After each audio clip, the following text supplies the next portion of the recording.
আসসালামু আলাইকুম রহমতুল্লাহি ওয়া বারাকাতুহু। আজকে আমরা আমাদের মানব জীবনের অনেক গুরুত্বপূর্ণ একটা বিষয় নিয়ে আলোচনা করতে যাচ্ছি।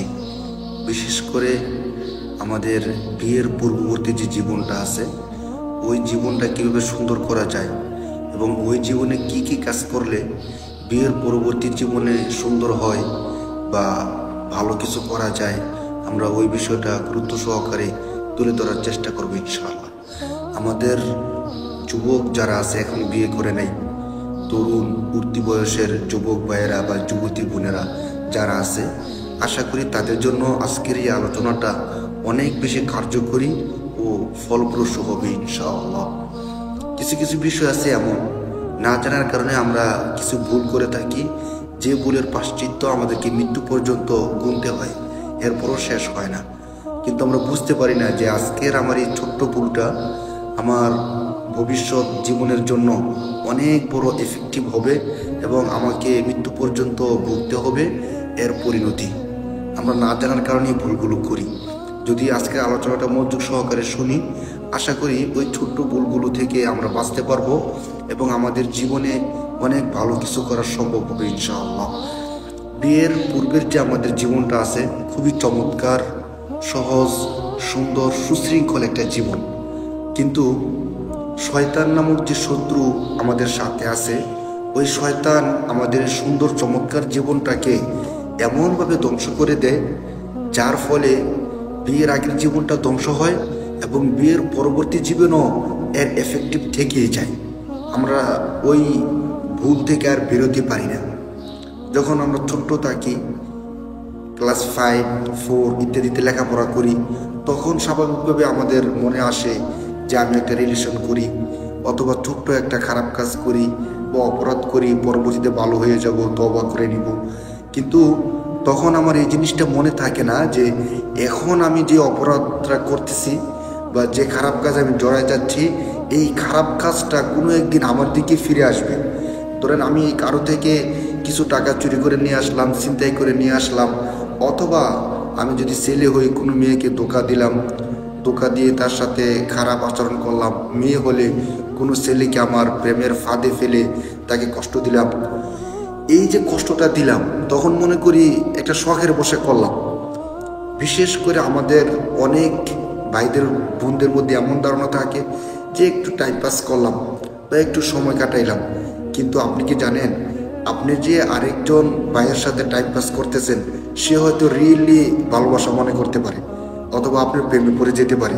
তখন আপনি টাইম পাস করতেছেন, আপনি সরে আসছেন, কিন্তু তার জন্য সরে যাওয়াটা অনেক অনেক বেশি কষ্টের হয়ে দাঁড়ায়। আর এই যে তার মনটা ভেঙে দিলাম, পরবর্তীতে আমি যত কিছুই করি না কেন, এই কষ্টের একটা ছাপ, এই কষ্টের একটা দাগ আমার জীবনে থেকেই যায়, রয়েই যায়। আমরা অনেকে আছি ভালো মানুষ, নামাজ পড়ি, আল্লাহ কোরআন হাদিস বিশ্বাস করি, এরপরও শয়তানের ধোঁকায় কোনো একটা রিলেশনের মধ্যে জড়ায় যাই। অথবা প্রথম মনে করি যে তার সাথে টুকটাক একটু কথা বলি বা জাস্ট ফ্রেন্ড বা বন্ধু, গার্লফ্রেন্ড, বয়ফ্রেন্ড, একটু টুকটাক কথাবার্তা বলি, তেমন কোনো গভীর প্রেম না, এই টুকটাক প্রেম করলাম, এরপরে আমরা বিচ্ছিন্ন হয়ে যাব, ছেড়ে দেব। কিন্তু আমরা তখন এই জিনিসটা ভুলে যাই যে আমি শরীয়ত না মেনে বয়ফ্রেন্ডের সাথে বা গার্লফ্রেন্ডের সাথে যে কাজটা করতেছি, এই কাজটা আমার পরবর্তী লাইফে খুব এফেক্টিভ হবে। আমি যা যা করতেছি, এই কাজগুলো আমার বিয়ের পরবর্তী সময় আবার হুবহু আকারে ফিরে আসবে। আমরা এই জিনিসটা মনে রাখি না। কি মনে করি আমরা? তখন আমরা মনে করি যে 2-3টা মেয়ের সাথে প্রেম করলাম, কিন্তু যখন বিয়ে করতে যাব একটা পিওর ভালো মেয়ে যে বিয়ে করে নেব। আবার মেয়েরা মনে করে 2-3টা ছেলের সাথে সম্পর্ক রাখলাম, শেষ, যখন আমি বিয়ে করতে যাব একটা ভালো নম্র ভদ্র ছেলে দেখে বিয়ে করে নেব। আপনি কি জানেন, আপনি যে কাজটা করতেছেন, হয়তো মনে করতেছেন যে এখন টুকটাক করতেছি, একদিন ছেড়ে দিয়ে ভালো হয়ে যাব। আপনি যখন ভালো হয়ে যাবেন, আরেকজন ভালো একজন ছেলে খুঁজবেন বা মেয়ে খুঁজবেন, আপনি বিশ্বাস করেন, আপনি যা যা করছেন এই লাইফে, বিয়ের পরবর্তীতে আপনি যাকে বিয়ে করবেন দেখবেন তার লাইফেও তা করছে। হয়তো কেউ স্বীকার করে, কেউ স্বীকার করে না। এমনও প্রমাণ আছে, বিয়ের ক্ষেত্রে আমরা যেটা পরীক্ষা করে দেখছি যে অন্য ক্ষেত্রে 19 এর মধ্যে 20 হয়, একটু কম বেশি হয়, কিন্তু বিয়ের ক্ষেত্রে আমি যতটুকু গবেষণা করে পেয়েছি সেটা হলো 19-20 না, বরং 20-এর মধ্যে 20।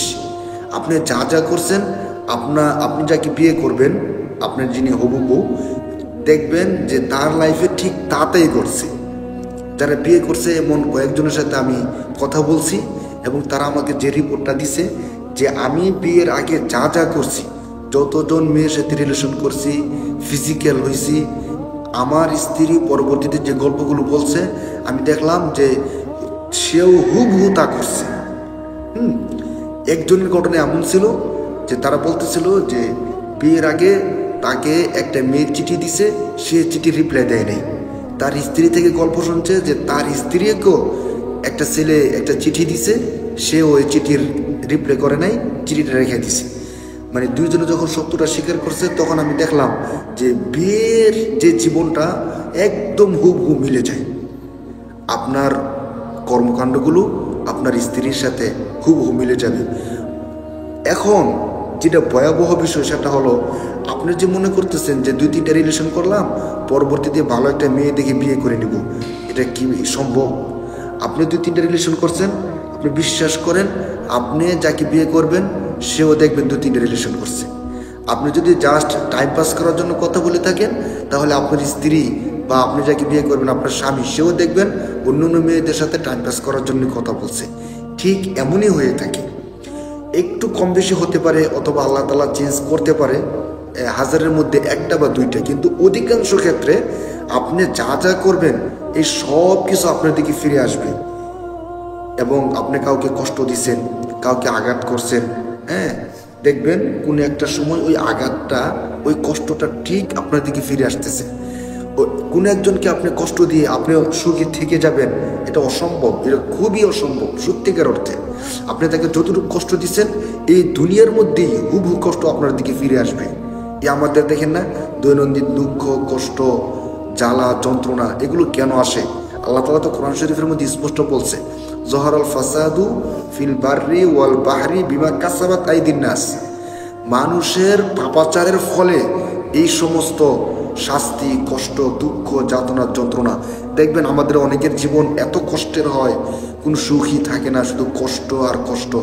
আপনি তাকে নিয়ে একান্তে বসেন, তার পিছনের লাইফের গল্পগুলো শোনেন, সে কাউকে না কাউকে এমন কষ্ট দিছে যে কষ্টটা অসহনীয়। যার কারণে যাকে কষ্ট দিছে সে হয়তো নামাজের মধ্যে বসে বসে চোখের পানি ছাড়ে আর আল্লাহ তাআলার কাছে বদদোয়া করে, অথবা তার কষ্টটা তাকে অনেক বেশি ভোগায়। এখন আমরা যে বিশ্লেষণটা এতক্ষণ বললাম যে বিয়ের আগে আমরা যা যা করি, ধরেন আমি কোনো একটা মেয়ের দিকে তাকাইলাম, কোনো একটা মেয়েকে প্রপোজ করলাম, কোনো একটা মেয়েকে লাভ লেটার দিলাম, ঠিক ওই মেয়েটাও আমি যখন বিয়ে করতে যাব আমার স্ত্রীও কোনো একটা ছেলেকে লাভ লেটার দিবে, কোনো একটা ছেলের সাথে সম্পর্ক করবে, হুবহু এই কাজগুলো হবে। কেন হবে? এটার প্রমাণ কি? আসুন কোরআন শরীফের মধ্যে এ সম্পর্কে আল্লাহ তাআলা কি বলছে দেখেন। হবে না কেন? আল্লাহ তাআলা সূরা নূরের 26 নম্বর আয়াতের মধ্যে স্পষ্ট বলতেছেন, আল খবিসাতু লিল খবিসিনা ওয়াল খবিসুনা লিল খবিসাত। খবিস শব্দের অর্থ আমরা একটু হলে বুঝি, খবিস মানে খারাপ, মন্দ। আল্লাহ বলতেছেন যারা খারাপ নারী তাদের জন্য খারাপ পুরুষ, ওয়াল খবিসুনা লিল খবিসাত, আবার খারাপ পুরুষের জন্য খারাপ নারী। অর্থাৎ আমি যদি মন্দ হয়ে থাকি আমার জন্য মন্দ নারী, আর যদি নারী সে যদি মন্দ হয়ে থাকে তার জন্য মন্দ পুরুষ। একদম স্পষ্ট। পরবর্তী আয়াতের অংশ দেখেন, অত্তয়িবাতু লিত্তয়িবিনা, যারা পবিত্র মহিলা, সতী সাধবী তাদের জন্য পবিত্র পুরুষ। অত্তয়িবাতু লিত্তয়িবিনা অত্তয়িবুনা লিত্তয়িবাত, এবং পবিত্র পুরুষ যারা আছে সৎ চরিত্রের তাদের জন্য পবিত্র নারী। এই আয়াতের যদি সহজ তর্জমা ধরেন, যারা ভালো পুরুষ অথবা ভালো মহিলা তাদের জন্য ভালো পুরুষ ভালো মহিলা আছে, আর যারা মন্দ তাদের জন্য আছে মন্দ।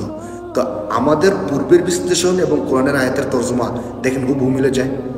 আমি শুধু মুখে বলতেছি বিষয়টা এমন না, যারা বিবাহ করছে তাদের অনেকের কাছে এই বিষয়টা আমি উপস্থাপন করছি, এবং যারা সত্য স্বীকার করছে আমরা তাদের থেকে দেখছি যে বিয়ের আগে তারা যা যা করছে বিয়ের পরে তাদের স্ত্রী থেকে তারা হুবহু তাই পাইছে। এবং এমনটাই হয় যার কারণে দাম্পত্য জীবন সুখের হয় না।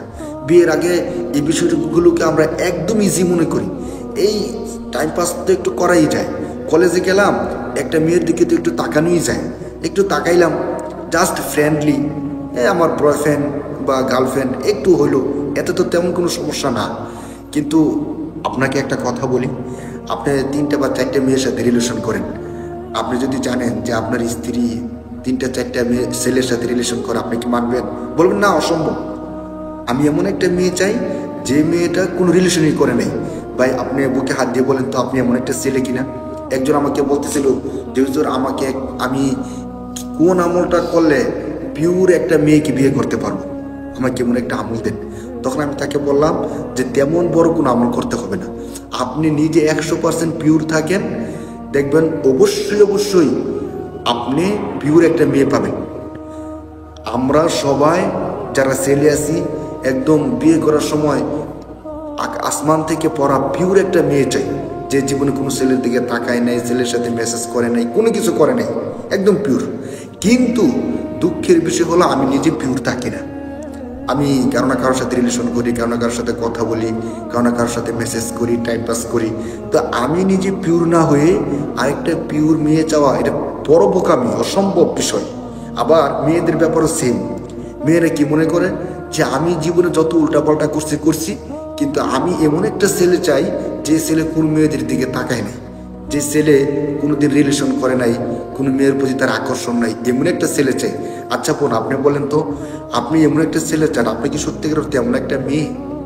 আপনি যদি এমন 100% এমন একটা মেয়ে হন, তাহলে আপনি কিচ্ছু করতে হবে না, আল্লাহ তাআলা অবশ্যই আপনার জন্য পিওর এমন একটা ছেলে রাখছেন। এই জন্য সহজ বিষয়টা বোঝার চেষ্টা করি।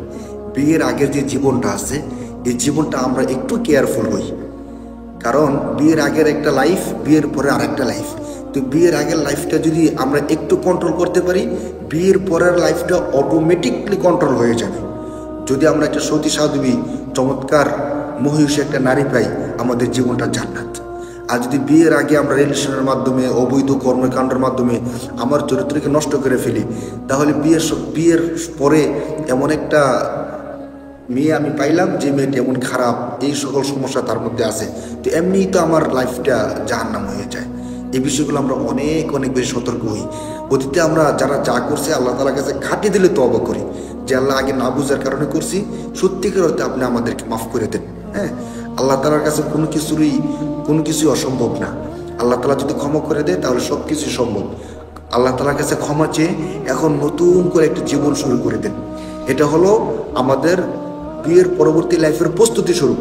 এখন থেকে আমরা কোনো মেয়ের দিকে তাকাবো না, কোনো মেয়েকে প্রপোজ করবো না, টাইম পাস করার জন্য আমরা কোনো মেয়েকে মেসেজ দিব না, এবং বোনেরা কোনো ছেলেকে মেসেজ দিব না, কোনো ছেলের দিকে তাকাবো না, যাতে করে বিয়ের সময় আমি সতী সাধু একটা নারী পাই, বোনেরা চমৎকার হৃদয়ের একটা স্বামী পাই।